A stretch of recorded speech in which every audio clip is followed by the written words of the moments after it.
ბლოგს ხედავ და ასე რომ ხართ დაინტერესებული ასე ჩვენი ვებინარებით. კიდევ ის მიხარია, რომ აი განსაკუთრებით პანდემიის პერიოდში, როცა ონლაინ ტრენინგებს ვატარებდით, ბევრი პედაგოგი როცა შემოდიოდა, კითხულობდნენ, რომ ამაზე სერტიფიკატს თუ გვაძლევენ, კრედიტები თუ გვეძლება, თუ რაღაცა უარს შეუგნებოდით, იმ წუთში ტოვებდნენ და თქვენ რომ ასე თქვენი ინიციატივით ხართ შემოსული და რაღაც გვინდა რომ ერთმანეთს ახალი გაუზიაროთ, ამისთვის დიდი მადლობა ყველას. ეხლა რაც შეეხება დღევანდელ თემატიკას, მე ეხლა როცა ეს დავიწყეთ, მე 3 ვებინარის წაკითხვა მოვასწარე, მე წასული ვიყავ, ეხლა ჩამოვედი 1 კვირა დაახლოებით. ხო და ალბათ მე შემოგიერთდებით, ხანდახან მეც გავაგრძელებ. ესე იგი, წინაზე თემატიკები შევარჩიეთ იმის მიხედვით დაახლოებით, რომ აი რა უფრო საინტერესო იქნებოდა და აი რასაც უფრო ხშირად მოსწავლეები შეგიძლიათ შევაგრძელოთ. მიკროფონები გამორთეთ თუ შეიძლება. კი. ბატონო მირიან, მიკროფონი გათიშეთ თუ შეიძლება. ზემოთა ვინ უნდა გირეკა? ბატონო მირიან. ტელეფონი მიკროფონი გათიშეთ ჩვენ შეიძლება გავუთიშოთ. ესე იგი, წინა 3 ვებინარის თემა იყო ანტიმატერიაზე იყო ტელეპორტაცია და დიდი აფეთქების თეორიაზე სამყაროს დაბადება. ძალიან ხშირად ისმება ამ საკითხებზე კითხვები და კიდევ სხვა ესე ძალიან ბევრი საინტერესო ხდება ამ ბოლო პერიოდში აღმოჩენები და საინტერესო საკითხები. და დღეს ეხლა თუ შეხედავთ, ეს არის კვანტური გავხსნათ ესა, აი ეს რა გავხსენი. კვანტური მექანიკა და მიკროსამყაროს კანონზომიერებები. ეხლა ერთი შეხედვით ძალიან თითქოს რთულ თემაზე გადავედით, რატო კვანტური მექანიკა. ვისაც უნივერსიტეტში კვანტური მექანიკა გისწავლიათ, მეც ასევე ძალიან არ მიყვარდა ეს საგანი, იმიტომ რომ ვერაფერს ვერ ვიკებდი. ეს იყო ცარიელი ფორმულები და თითქმის ფიზიკას არავინ არ საუბრობდა. ეხლა ჩვენი გეგმა იქნება ასეთი, ჯერჯერობით. რატო უნდა შევიტანოთ სკოლაში, რატო გვაქვს სურვილი გვაქვს კი არა, უბრალოდ ჩემი აზრია მოკლედ, რომ და ევროპის ძალიან ბევრი ქვეყნები ცდილობენ ახლა, რომ ეროვნულ სასწავლო გეგმაში შეიტანონ აი თანამედროვე აღმოჩენები, თანამედროვე ფიზიკა.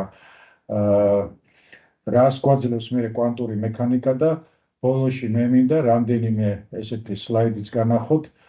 ერთ-ერთი იქნება ახლა პოპულარული რაც არის კვანტური კომპიუტერი, როგორ მუშაობს და რა პრინციპებზეა დამყარებული და რამდენიმე რასაც მოვასწრებ, რამდენიმე საინტერესო სლაიდი ასევე.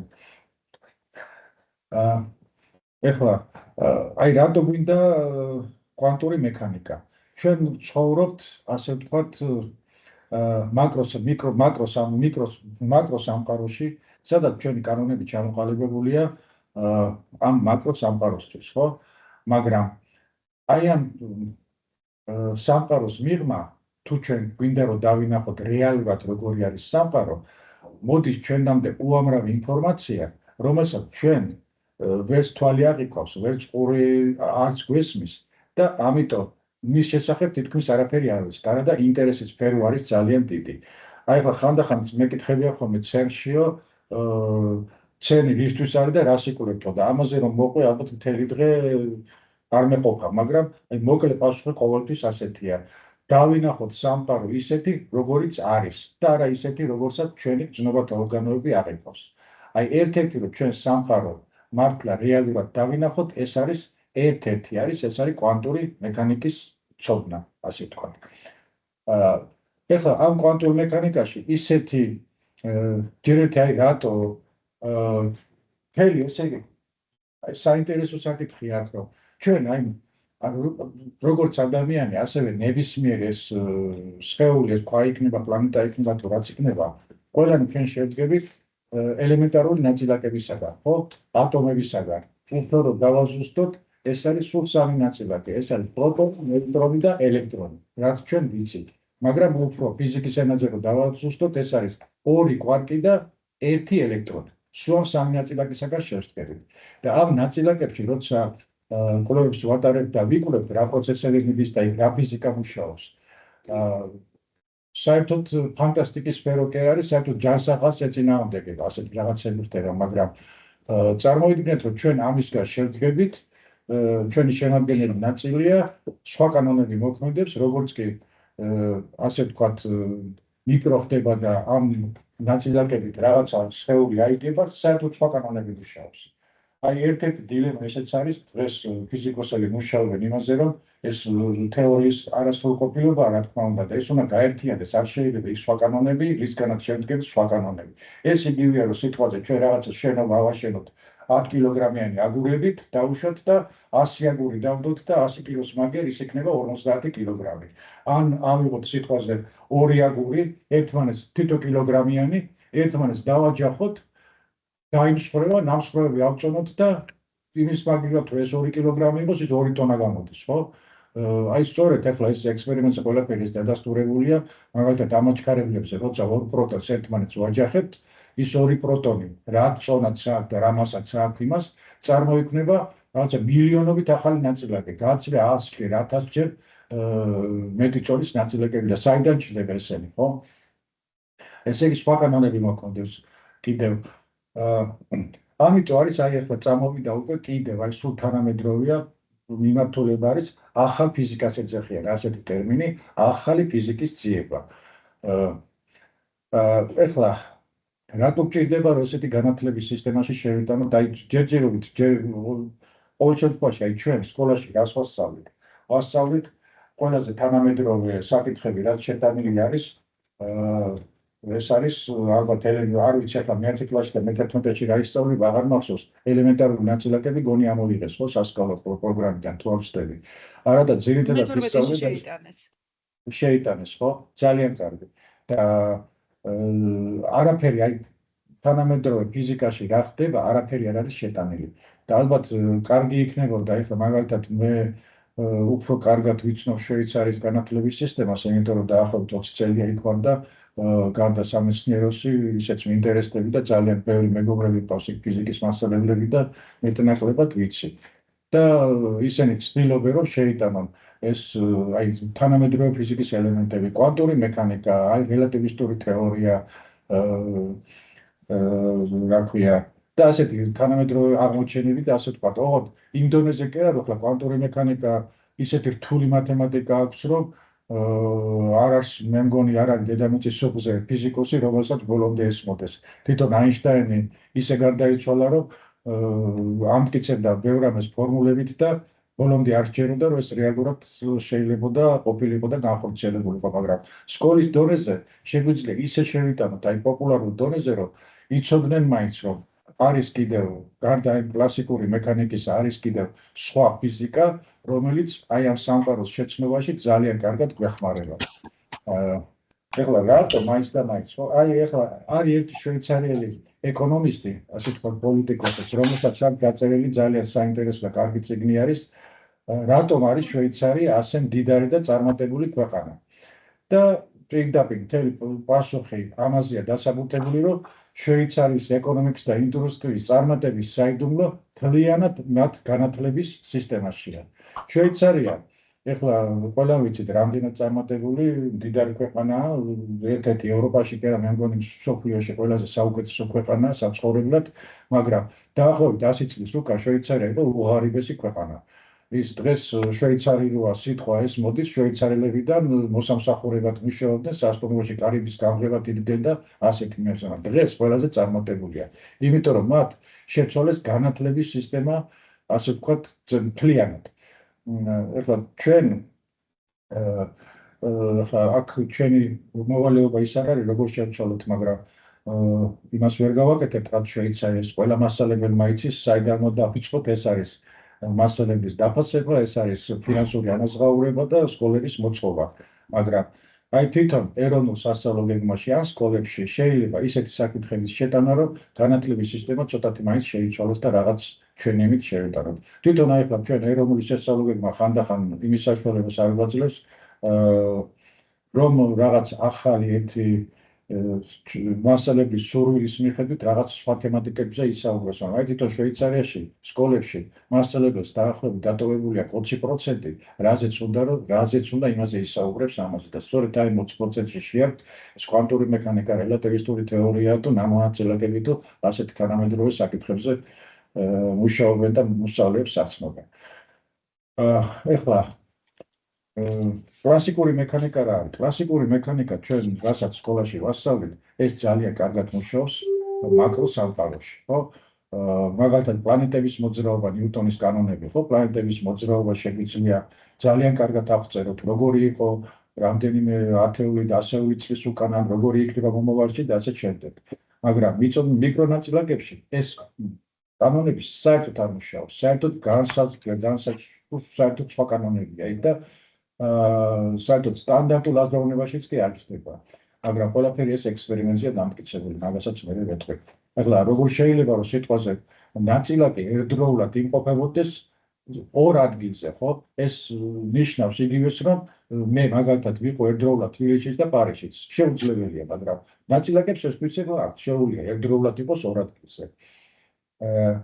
ეხლა ეს საერთოდ კვანტური მექანიკა რო წარმოვიდა, ეს ერთ-ერთი რევოლუციური აზროვნება არის საერთოდ ადამიანის აზროვნებაში, რომ კლასიკურიდან კვანტურ აზროვნებაზე გადავიდა და ერთ-ერთი ასეთი საკითხების შეტანა სკოლაში იმისთვის არის კარგი, რომ საერთოდ მოსწავლის აზროვნებას ცვლის. საერთოდ ადრეც ამბობდნენ, რომ ფიზიკოსები ცოტა სხვანაირად აზროვნებენო და აი ეს კვანტური აზროვნება კიდე საერთოდ ძალიან პროგრესულს და ძალიან კარგად საერთოდ აზროვნებას ცვლის, ასე ვთქვათ. ეხლა ის გახსენი, ხო, ზეგანაც ვთქვი, რომ ესე იგი ეს ერთ-ერთი ეხლა დილემა არის და პრობლემა არის, რომ საკითხება ეს უცნაურობები, რომელიც კვანტური მექანიკის დონეზე არის და შემდეგ უკვე მაკროსკოპული სხეულებისთვის აღარ მუშაობს.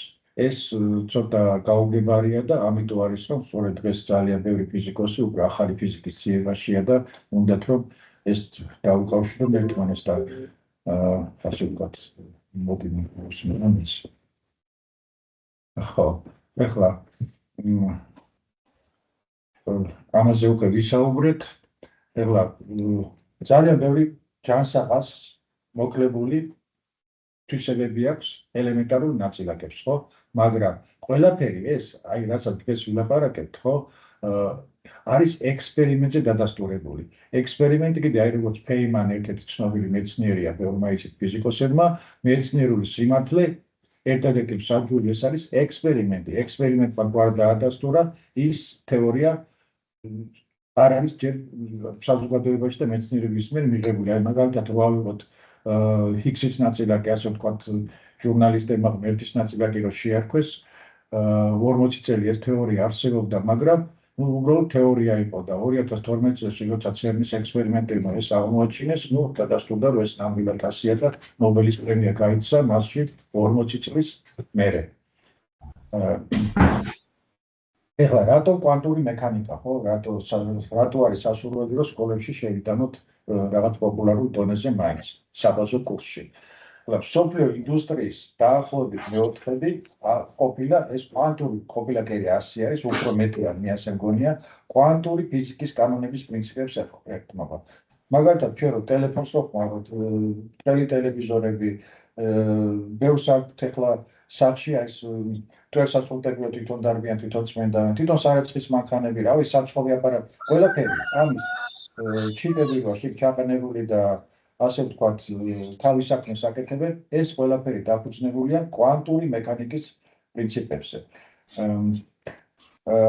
ეხლა ჩვენ ამ მობილურ ტელეფონს ვიყენებთ, ამას ყველაფერს ვიყენებთ, მაგრამ გამოყენება არ არის თავარი. ამას იყენებს ბანანის რესპუბლიკას და რა ვიცი, ბევრი აფრიკის და აზიის ქვეყნები, მაგრამ გამოყენება კი არა, ჩვენ მომხმარებლები კი არ უნდა ვიყოთ, არამედ თუ გვინდა რომ ქვეყანა პროგრესი იყოს და წინსვლა იყოს და მართლა ევროპული ქვეყანა და წარმატებული ქვეყანა იყოს, ჩვენ უნდა ვიყოთ ტექნოლოგიების შემქმნელები. ეს თაობა უნდა იყოს ყოველში ტექნოლოგიის შემქმნელი და მომხმარებელი და ამისთვის აქედანვე უნდა გქონდეთ გარკვეული ცოდნა, რა არის ეს სიტყვაზე, რა პრინციპებზეა დაყრდნობილი ეს მთელი ელექტრონიკა და თანამედროვე, ასე ვთქვათ, ეხლა გარდა ამისა, ეს კვანტური ფიზიკა უკვე ძალიან შესული არის საბუნებისმეტყველო საქმეებში. არის კვანტური ქიმია, ბიოლოგია, ინფორმატიკაში ეს კვანტური კომპიუტერი, ცოტა ხანში გვექნება ამაზე საუბარი.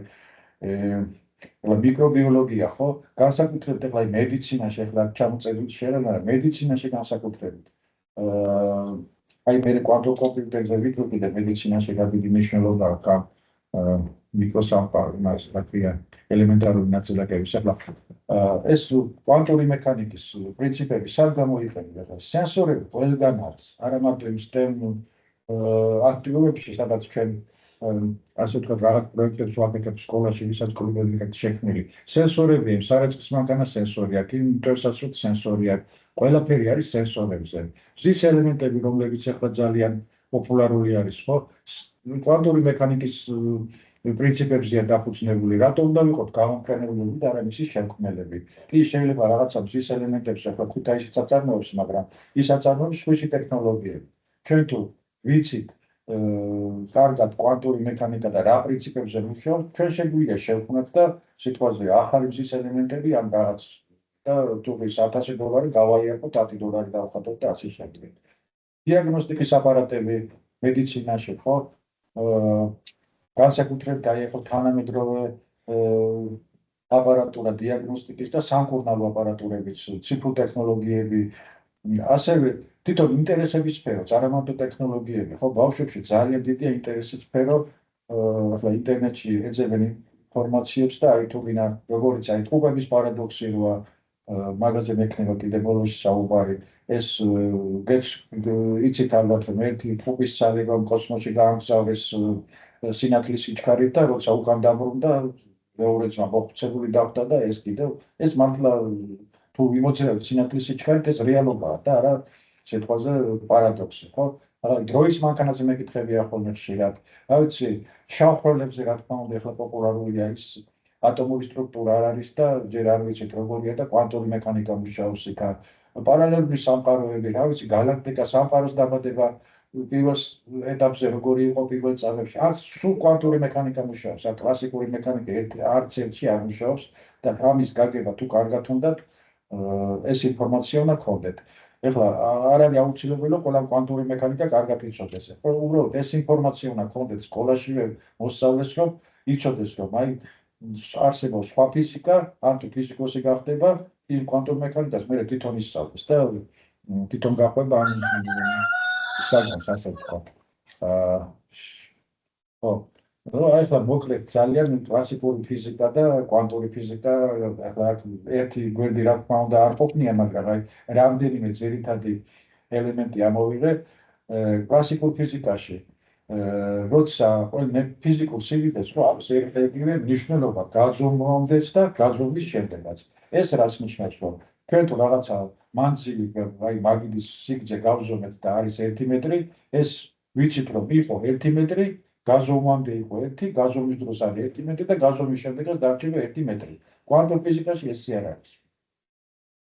სიტყვაზე რაღაცას როცა ვზომავთ, იმაშია, ვიღაცა მამალი გააჩვენოთ. კვანტურ ფიზიკაში, როცა რაღაცას ვზომავთ, ხო სანამ არ გავზომავთ, არ ვიცით ის როგორია. როცა ვზომავთ, მხოლოდ მაშინ ვიცით ეს რას წარმოადგენს და რა სიდიდეა. მაგრამ როცა გაზომავს შევეშვებით, მერეც არ ვიცით ეს როგორი იქნება.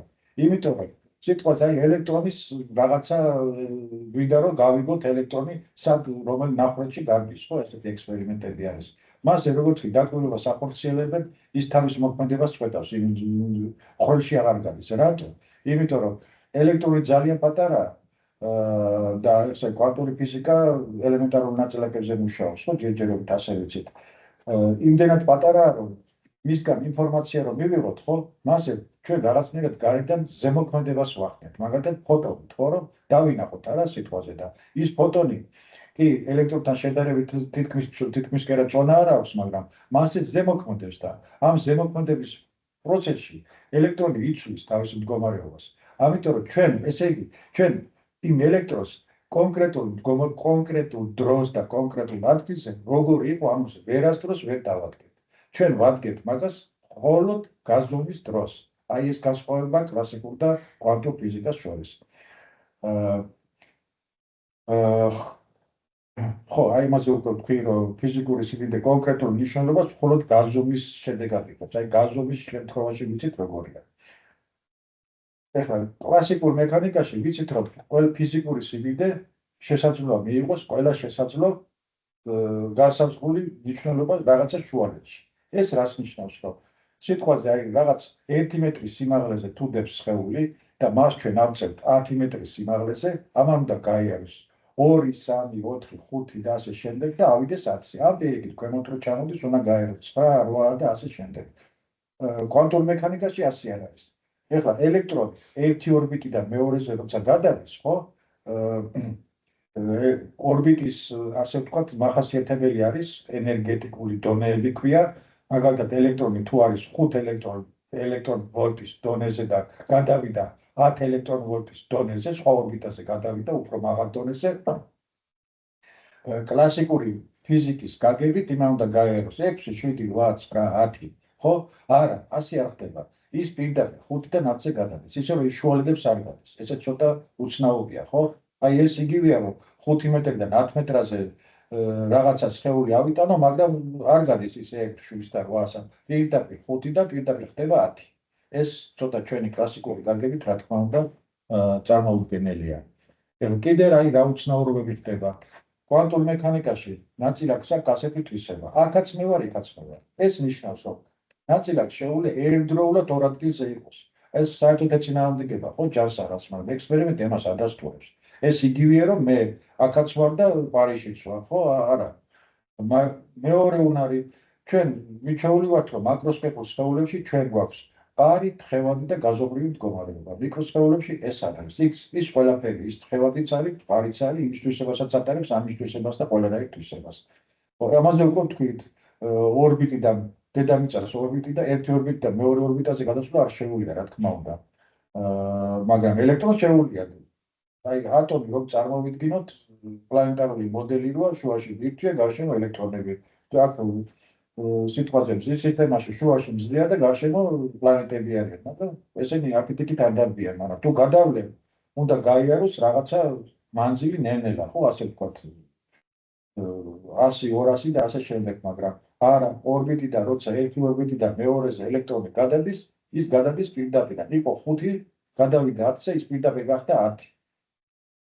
ეხლა კიდე ერთი უნარი, ჩემს მეწყვილეს ფარიდანაც შევჭი. ეს რას ნიშნავს, რომ მე თუ მყავს სიტყვაზე აი უხეშად რო თქვა ტყუპისცალი, ხო? ანუ ძალიან ერთნაირი თვისებები როა, ხო? აი ორი ელექტრონი, რომელსაც აქვს ძალიან ერთად თუ მოვათავსებთ, იღებენ ესენი ერთნაირ თვისებებს, ის სპინია და ბევრი კვანტური რიცხვებია და მე თუ ჩვენ ერთ ელექტრონს წავიდინა მთვარეზე წაიღე და გინა შორეულ გალაქტიკებზე, როგორც კი დედამიწაზე მას რაღაცას შეუცვლი, იმ წუთში იცვლის მეორეც იგივე პოზიციაში დგება. რა ჩვენ აქ შევცვალეთ, იგივენაირად იცვლება, ეს არის ტელეპორტაცია არის, ამაზე უკვე ვისაუბრეთ. ესე იგი, მე ჩემი მეწყვილე შემიძლია სადღაც აქ თუ სიტყვაზე უხეშად რაღაცა ხელი მოვიქნე, ის ჩემი მეწყვილეც იგივე საკეთებს აბსოლუტურად. ხო? ეს ნაწილაკებს აქ ჯერჯერობით ეს თეორიული ისა ექსპერიმენტს ეს დადასტურებულია, მაგრამ თეორია ამას ჯერჯერობით ზუსტად ვერ ხსნის.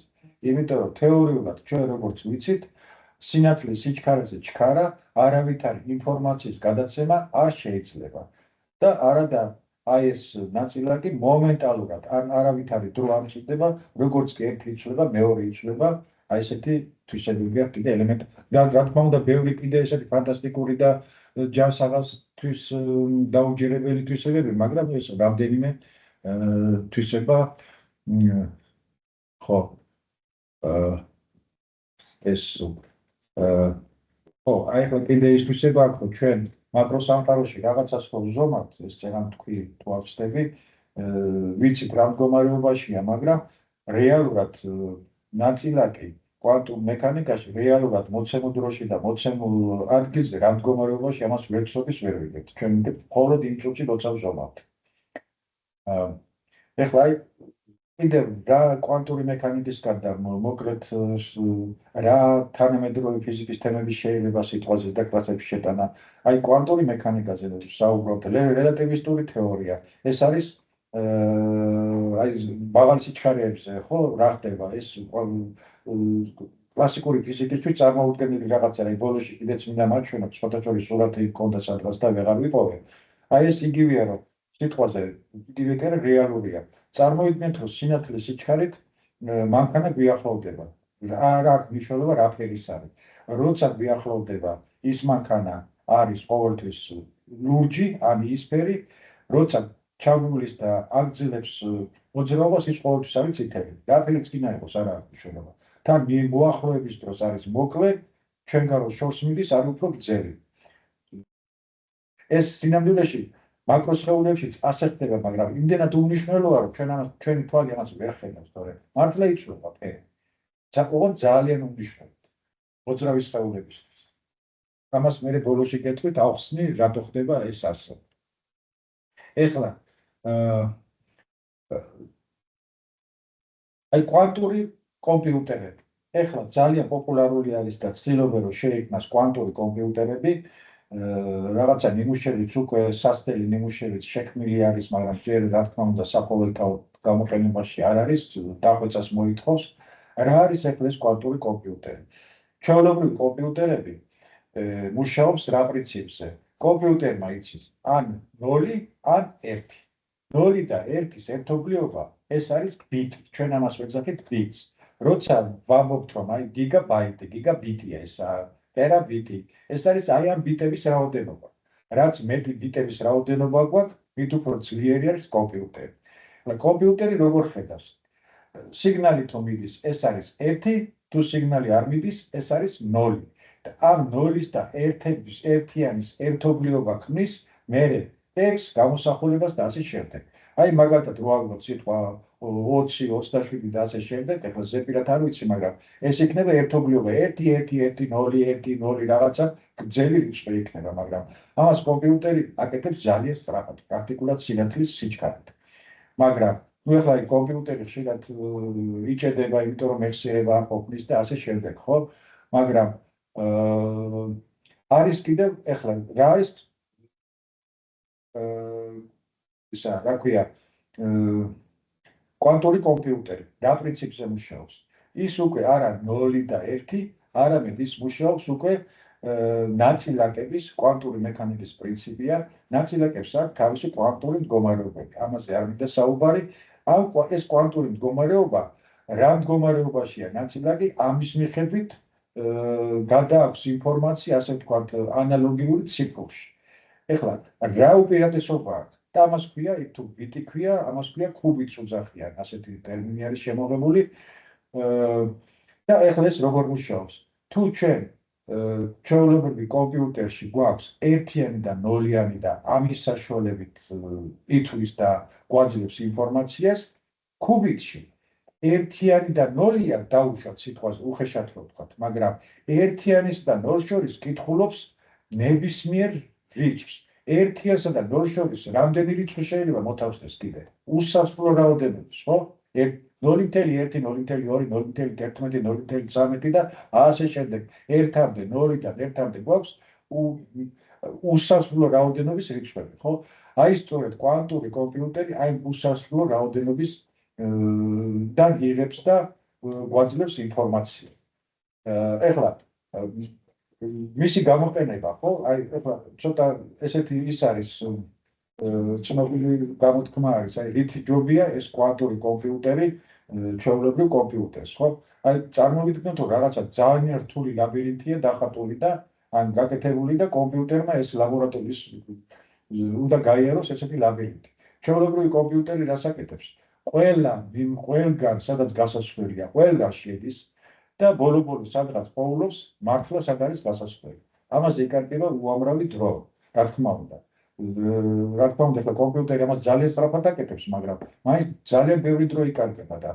კვანტური კომპიუტერი ამას ყველაფერს მილიარდი გასასვლელი რო ქონდეს ამ ლაბირინთს ხო სულ ერთდროულად ხედავს და პირდაპირ ხედავს სად უნდა გაწვეს აღარ დადის აქეთ იქით აღარსად არ გადის ეს არის უკვე ძალიან სწრაფი კომპიუტერი ძალიან ასე ვთქვათ ძრავი და ასე შემდეგ ეხლა აი ერთ მაგალითს მოვიყვან შეიძლება ვიფიქროთ რომ მე სახში კომპიუტერი რომ მიდგას იქ ფაზე უშედეგად ყოფნია და არაფერი პრობლემა არ აქვს მაგრამ ეს შეიძლება სახში არ აქვს პრობლემა, ძალიან კაი კომპიუტერი დავდგათ, მაგრამ აი სამეცნიერო მიმართულებაში მე ჩვენ შეგვექმნება ალბათ მომავალში პრობლემები შეიძლება ისეთი ინფორმაციები წარმოვიდეს, მაგრამ დღეს უკვე მეცნიერებაში ჩვენი კომპიუტერები, რაც არსებული კომპიუტერები, პრაქტიკულად არ ყოფნია უკვე. აი მაგალითად CERN-დან წამოსული ინფორმაცია რო ავიღოთ, ხო? იმდენი ინფორმაცია მოდის CERN-დან, რომ ის ნებისმიერი ძლიერი კომპიუტერი, ერთი კი არა, ერთი ქვეყნის კომპიუტერებიც ამ ინფორმაციას ვერ ამუშავებს.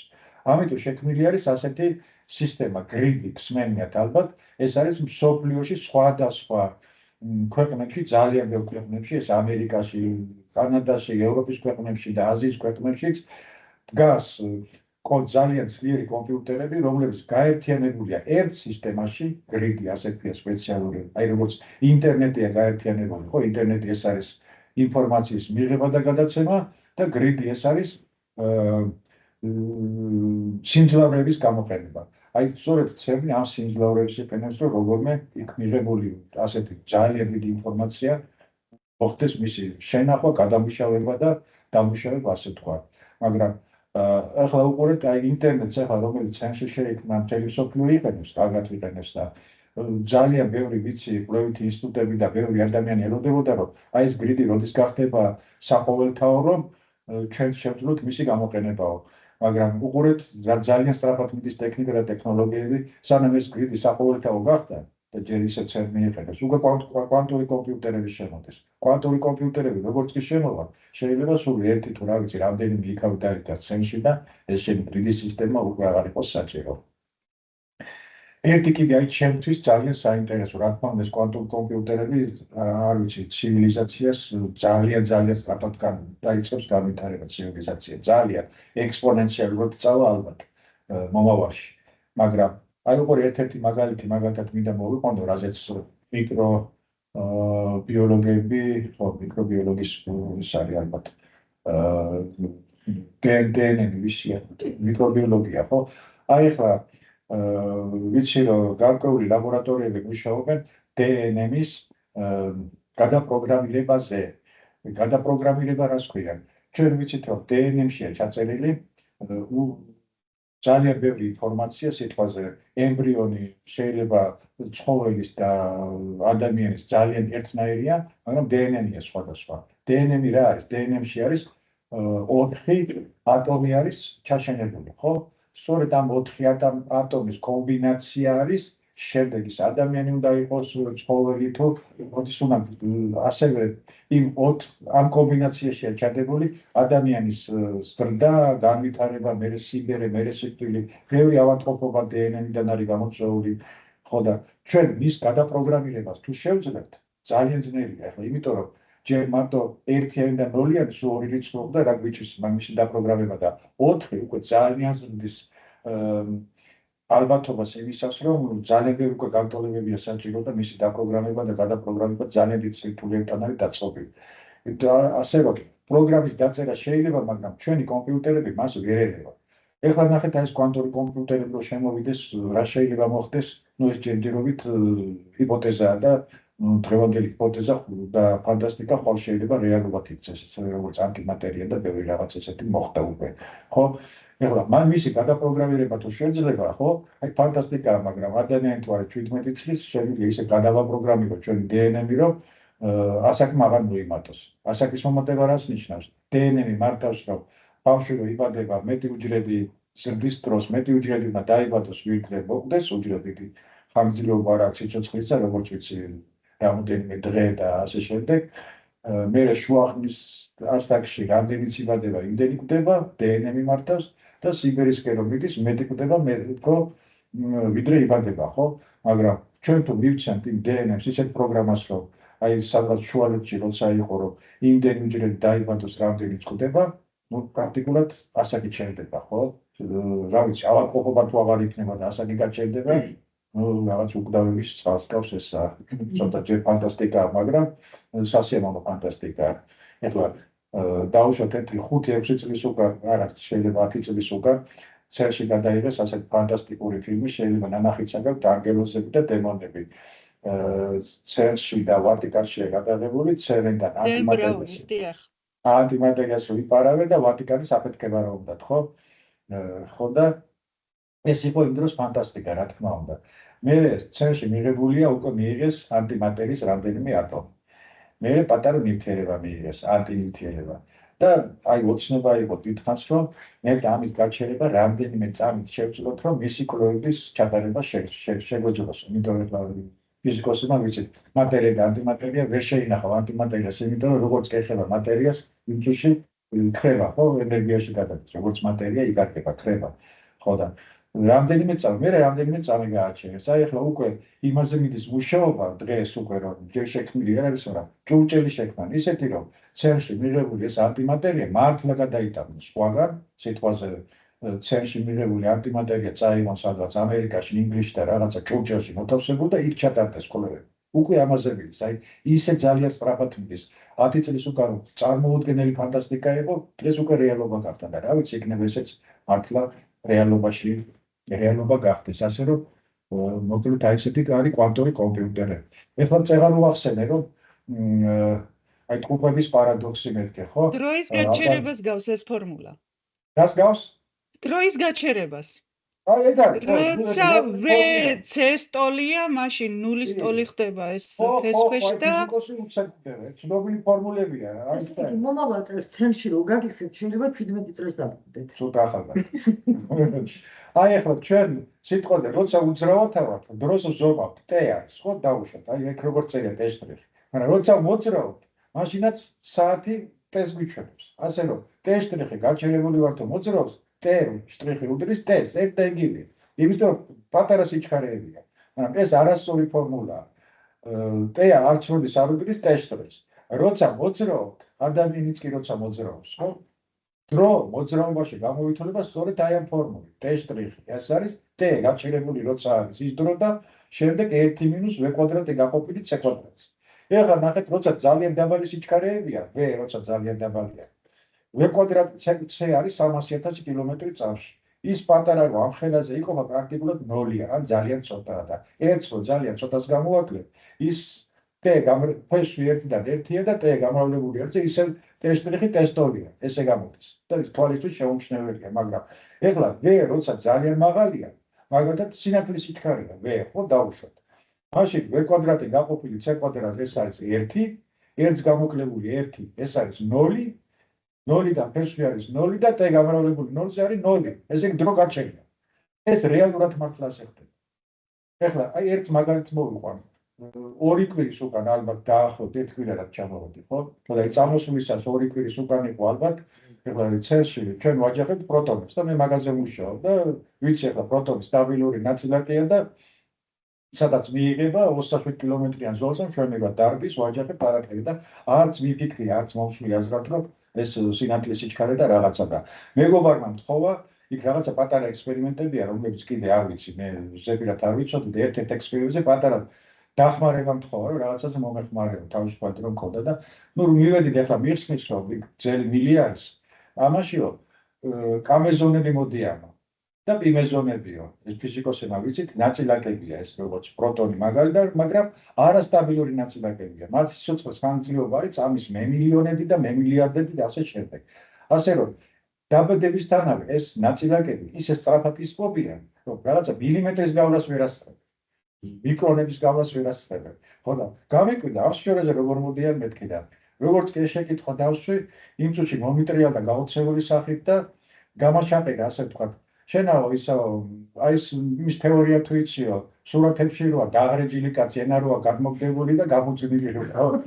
აი უცებებდი აი შეიძლება მეკითხებოდა და მივხვდი რა შეცდომა დაუშვი და აი სწორედ ამ ფორმულაზე მიმითითა რომ როცა ნაწილაკი სინათლის სიჩქარით მოძრაობს, დრო ჩერდება და ის ნაწილაკი რომელსაც სიცოცხლის ხანგრძლივობა არის ძალიან პატარა, წამის მემილიონები თუ მემილიარდები და ასე შემდეგ, ის რომ სინათლის სიჩქარესთან მიახლოებული სიჩქარით მოძრაობს, ამიტომ მისი სიცოცხლის ხანგრძლივობა იზრდება, ის მორბის უკვე 100 მეტრის იქით ეჯახება კიდე რაღაცას. იქამდე არ შეიძლება დაშლილიყო. ასე რომ, აი ეს თეორია რეალურად ჩემი თვალით მაგ რანახი რომ მართლა მუშაობს. იმის სიცოცხლის ხანგრძლივობა გაიზარდა უკვე, რა ვიცი, რამდენით რომ ამ ხელა მანძილებს გარბის, ხო? იმიტომ რომ ძალიან ჩქარა მოძრაობს.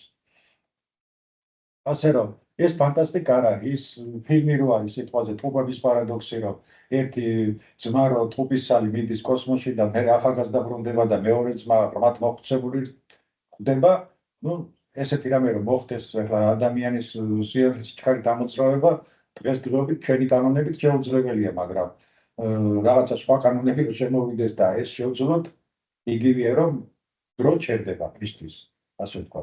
ასე რომ ესეთ ფანტასტიკა არ არის, ფორმულა რეალურია, რეალურად მუშაობს და მართლა ეს ასეა. ახლა წეღამ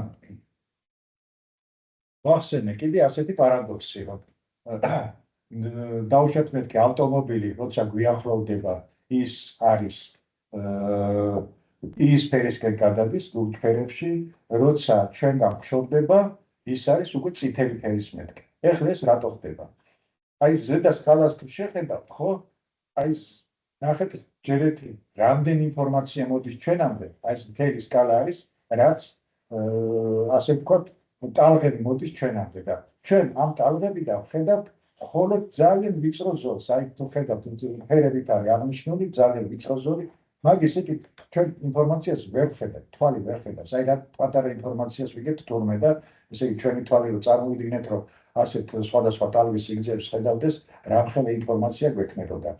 ეხლა ტალღა რა არის? აი ტალღები გვერდით არის დახატული, სინუსოიდა არის, ნებისმიერი ფოტონი როცა მოძრაობს სინათლეს, რასაც ვეძახით, ეს არის ტალღური მოძრაობა.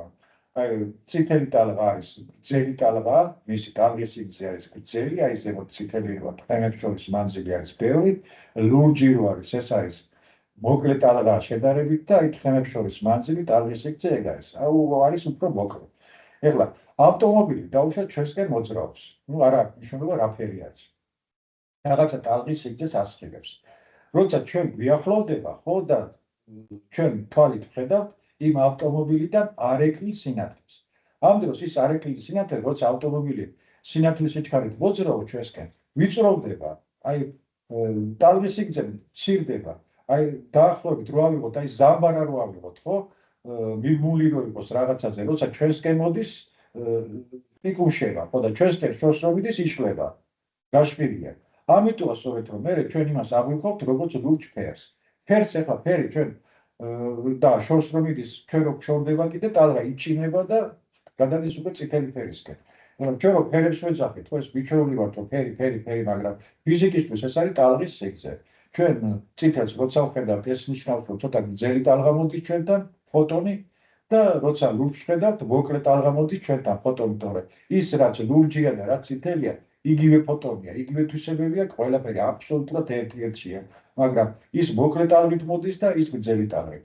ასე რომ ფიზიკაში ფერი, ასე ვთქვათ, ეს არის ტალღის სიგრძე და ჩვენი თვალი თუ ტალღის სიგრძეს ხედავთ, სწორედ ამიტომა რომ ახლო მომავალს ჩვენ ლურჯად ხედავთ და ჩვენგან გასულს უკვე წითლად ხედავთ.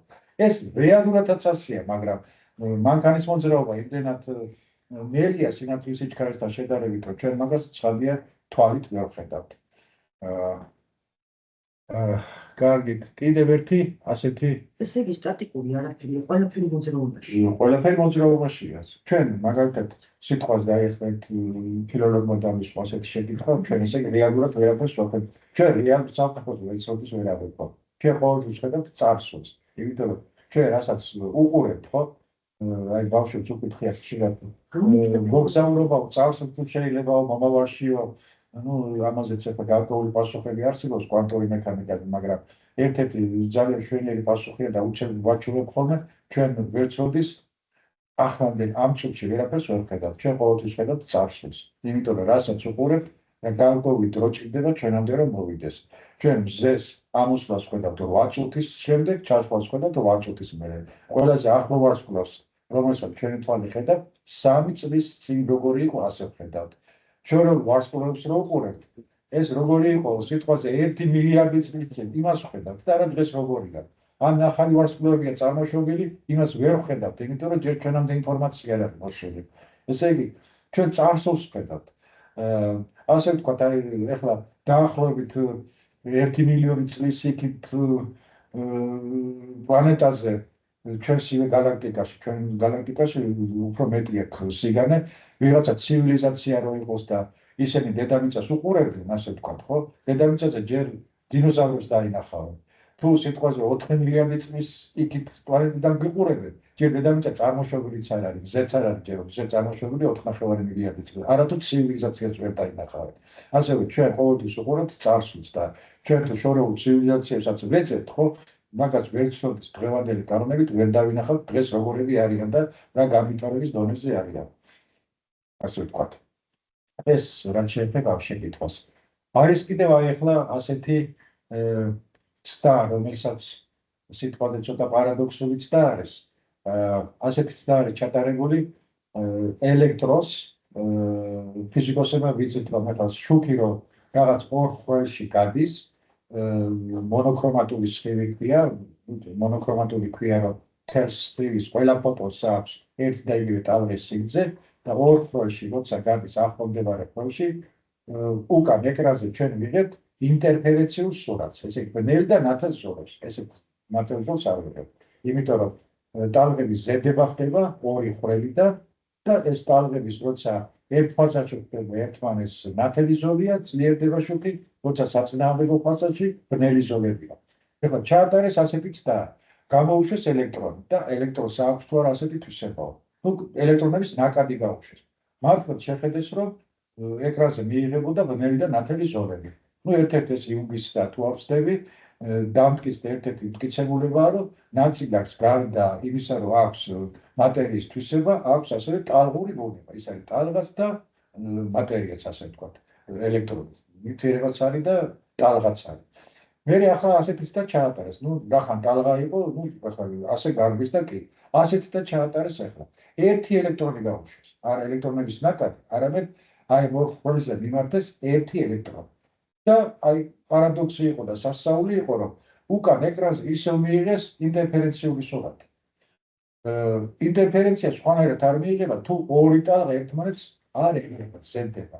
ახლა ერთი ელექტრონი, რას ქვია, თავის თავს როგორ ედება, ხო? და აი ეს იგივეს ნიშნავს, რომ მაკროსამყაროზე რომ გადმოვიტანოთ, ხო? მე ერთი კარებიდან შევედი ოთახში და ერთდროულად მეორე კარებიდანაც შევედი და ერთმანეთს შევეჯახე. მე და ის ვიღაცა მე ისე. აი ასეთი პარადოქსული სიტუაცია, ხო? ეხლა მოინდომეს ამ მეცნიერებმა, რომ გავიგოთ, ესე იგი, რომელ ხრელში ვიძრებაო და რატოა ეს ინტერფერენციაო, ხო? ხო და დაუდგეს კამერა, დაკვირვება. როგორც კი დააკვირდნენ ამ ელექტრონს, იმ წუთში შეჭრიდა ის ინტერფერენცია. ესე იგი, თითქოს დაინახა, ვიღაცა მიყურებს, ესე იგი არა, მაგას აღარ გავაკეთებ. ეს რეალურად ხდება, იმიტომ რომ დაკვირვება ნიშნავს, რომ წერანაც აღნიშნე, ეს ნიშნავს ჩვენ ვაშფოთებთ ამ ელექტრონს. უკვე იმას კი ვერ ვხედავთ, რაც რეალურად არის, არამედ უკვე შეშფოთებულს ვხედავთ ჩვენ. ის შეშფოთება კიდე ნიშნავს, რომ ის თვისება დაკარგა უკვე და შესაბამისად მამასაც ბოლომდე თეორია ვერ ხსნის. აი ეს კიდევ თითქმის ბოლომდე ჩავედი მე. აი ახლა კიდევ არ ვიცი, ახლა ეს კიდე ერთი რაღაცა მინდოდა მეჩვენებინა. ეს თქვათ კვანტური მექანიკა არა, მაგრამ სამგანზომილებიან ალბათ მე შემდეგ კიდევ მინდა რომ ასეთი გავაკეთო სხვა განზომილებებზე სემინარი, 4 განზომილება, 5 განზომილება, 2 განზომილება. აი ესეთი კაი მაგალითია, უბრალოდ ძალიან მომწონს. აი ახლა მოსკოვიდან, რა ქვია, ნიუ-იორკამდე არის გავლებული სწორი მიმქრავს თვითმფრინავი. ეხლა თქვენ რომ უკან დაგიდოთ წინ მაგიდაზე ყველაზე მოკლე გზაც როგორ არჩევდით, ხო? ალბათ პირდაპირ გაგდებდით სახაზავს და სწორ ხაზს გაავლენდით. იმიტომ რომ თუ აფრინდება სიტყვაზე მოსკოვში თვითმფრინავი, იმას სწორად უნდა ეთმოს, ასად არ გადაუხვიოს და ჩაფრინდეს. ყველაზე მოკლე გზა არის ესა. ხო, ჩვენთვის სამგანზომილების სივრცეში. მაგრამ სფეროს ფორმის რომ არის ხო, აი უკვე მივხვდით, ხო, მაგრამ რეალურად აი ქვემოთ რკალია, ხო? თვითმფრინავი ასე დაფრინავენ. ესე იგი, სწორედ ხაზი როგორ გავლებული 8900 კილომეტრი ყოფილა, 8900, თითქმის 9000 კილომეტრი და როცა კალზე მიფრინავს, არის 7500, გაცილებით ნაკლები. ეხლა იმიტომ რომ ორ განზომილებიანს უყურებთ ჩვენ, მაგრამ ამას უცებ ხვდებით, რომ ჩვენ ვართ სამგანზომილებიანი არსებები და იქ არის სიმრგვალე და ამიტომ ცოტა სხვანაირად ხდება, ხო? აი ზუსტად პარალელურად ასევე ხდება, ჩვენ ახლა ორ განზომილებიანი შეგვიძლია წარმოვიდგინოთ. ერთი განზომილება შეგვიძლია წარმოვიდგინოთ. 4 განზომილებიანი ცოტა გვიჭირს წარმოდგენა. მაგრამ აი 4 განზომილებიანში თუ ჩვენ როგორმე შევძელით და იქით გადასვლა, აი სწორედ ასეთი უცნაურობები რაღაცები 3 განზომილებიანში დავინახავთ უკვე სულ სხვანაირ მიდგომებს. არა და თეორიულად ეს უნდა არსებობდეს. 4 განზომილება, 5 განზომილება თუ არსებობთ 12 განზომილებამდეა.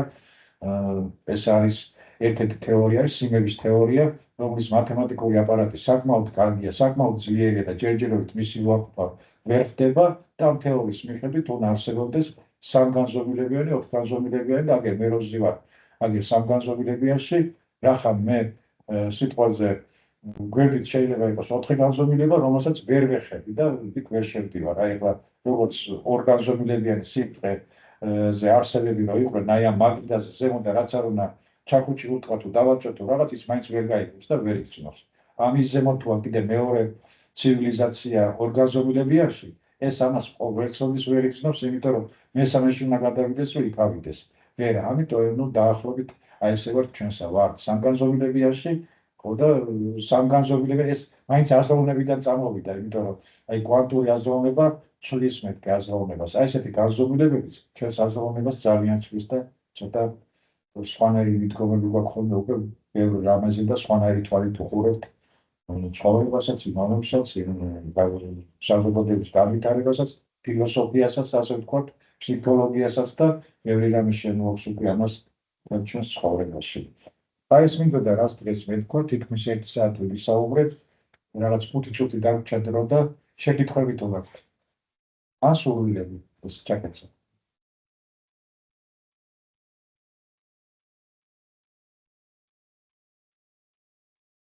ისმენთ, ან შეგიძლიათ პირდაპირ ჩართოთ მიკროფონი და გვითხრათ, ან მოგწეროთ ჩატში.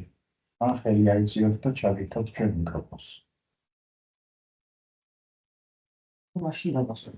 აი, თუ შეკითხვები არ გაქვთ, ეს არა, შეკითხვები არა, ეს საუბრები ძალიან მაგარია, ძალიან მოგწონს და ძალიან გვიხარია. მე ჩემიდან რასაც უგრძნობ იმას ვამბობ და ალბათ ასე არის სხვაებიც.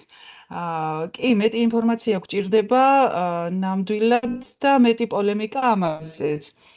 კარგი იქნება რომ მეტი დრო დაგვიტოვოთ ხოლმე და ან შიგადაშიგ ჩვენც ვიმსჯელოთ იმ კონკრეტულ რაღაცეებზე და თეორიები ალბათ უფრო კარგად მუშაობს, მაგრამ ტექნოლოგიები ვერ მიგვდევს მე მგონი იქამდე რომ ბევრი რაღაც ბევრი თეორია გამოვცადოთ ან აი ძალიან დაბალ დონეზე ვართ ტექნოლოგიური განვითარებით მიუხედავად იმისა, რომ ამ საუკუნეში ძალიან დიდი ნახტომი მოხდა ტექნოლოგიური რევოლუცია კინაღამ და ფაქტობრივად წინა საუკუნეებში რაც განვითარდა, ეხლა ამ საუკუნის დასაწყისში გადააჭარბა მაგრამ მაინც ჯერ არ არის საკმარისი, რომ თუნდაც ეს მზის სისტემა ავითვისოთ და ანუ ძალიან დაბალი სიჩქარეები გვაქვს ასათვისებლად ჩვენი თქვათ ახლომყოფი კოსმოსური ობიექტების.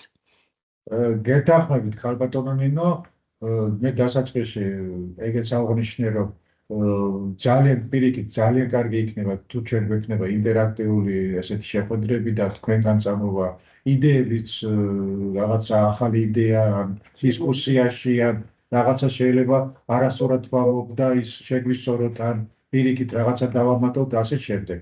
რაც შეეხება ტექნოლოგიების განვითარებას, მაგაში გეთანხმებით. თეორია ყოველთვის წინ უსწრებს იმას, რა ქვია, ტექნოლოგიურ განვითარებას.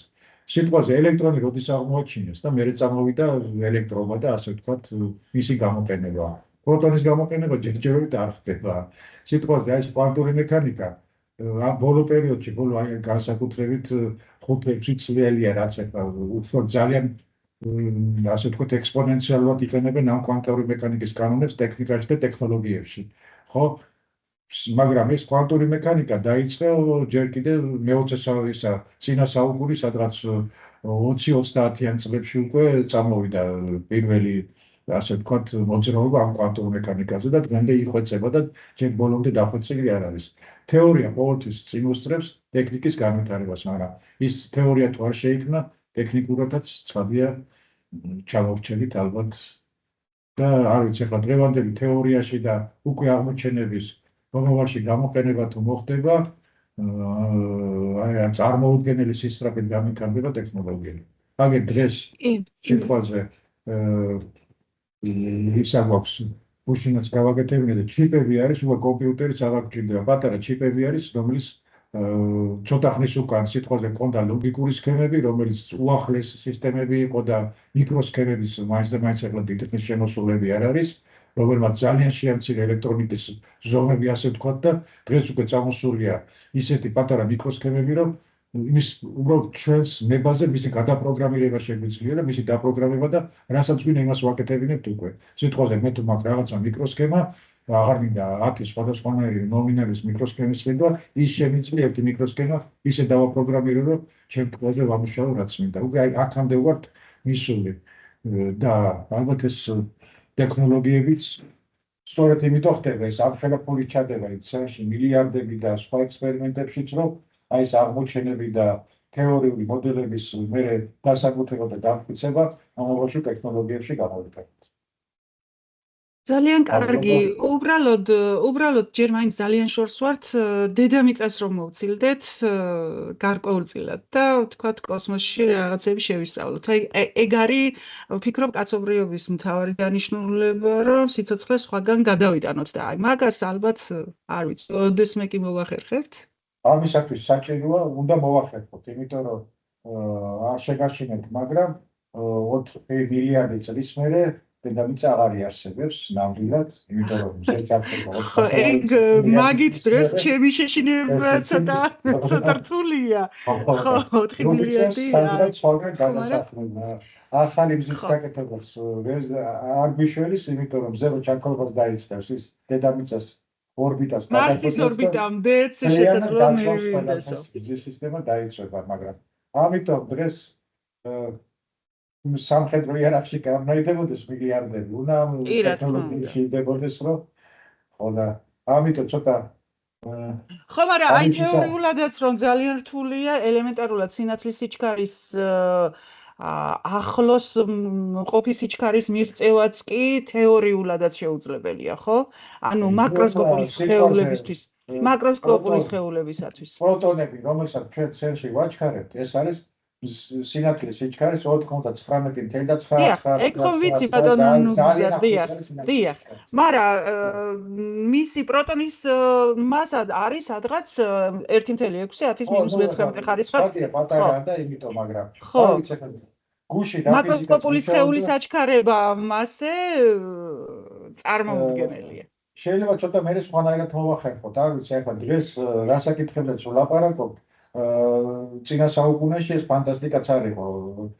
მე ძალიან მიყვარს ფანტასტიკური წიგნების კითხვა, ბავშვობაში ძალიან მიყვარდა და ასეთი ინფორმაცია, რომ სიტყვაზე რაც დღეს რეალურად ხდება, არც ერთ ფანტასტიკურ წიგნში აღწერილიც არ არის, იმიტომ რომ მაშინ აზრადაც არ მოსდიოდათ, რომ ასეთი რამე შეიძლებოდა. თუმცა ჟიულ ვერნმა თავის საუკუნეებს გაასწრო და ისეთი რაღაცეები ჰქონდა თავის ნაწერებში და ლეონარდო და ვინჩი კი იყო, რა ვიცი, 4 საუკუნით გაუსწრო იმ ყველაფერს, რაც მის ჩანაწერებში თუ სურათებში თუ ესკიზებშია და არც მაშინ იყვნენ, მაგრამ ნუ მაინც ცოტა რთულია. რო ავიღოთ ინტერნეტი, ხო ინფორმაციის ასე გადაცემა მთელი დედამიწის მასშტაბით და ინფორმაციის მიღება, მე არც ერთ ფანტასტიკურ ფილმში ან წიგნში.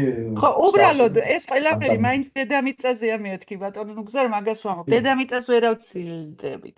ნუ ჯერჯერობით რა თქმა უნდა, ახლა ჯერ იმდენი რამე არ ვიცით, თუ რაც ჯერ უცნობია აღმოჩენილი იმდენი რამე, მაგრამ კიდევ რამდენი რამეა, რაც არ ვიცით, რომ არ ვიცით. ეს ძალიან ბევრია, ძალიან ბევრი უცნობი არის შემოსული.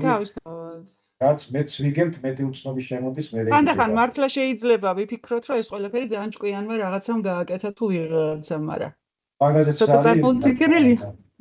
რეალური იდეები მაგაზეც შეიძლება, თქმა უნდა. მაგრამ მე მინდა ვიღაცის სიმულაცია. კი, რა თქმა უნდა.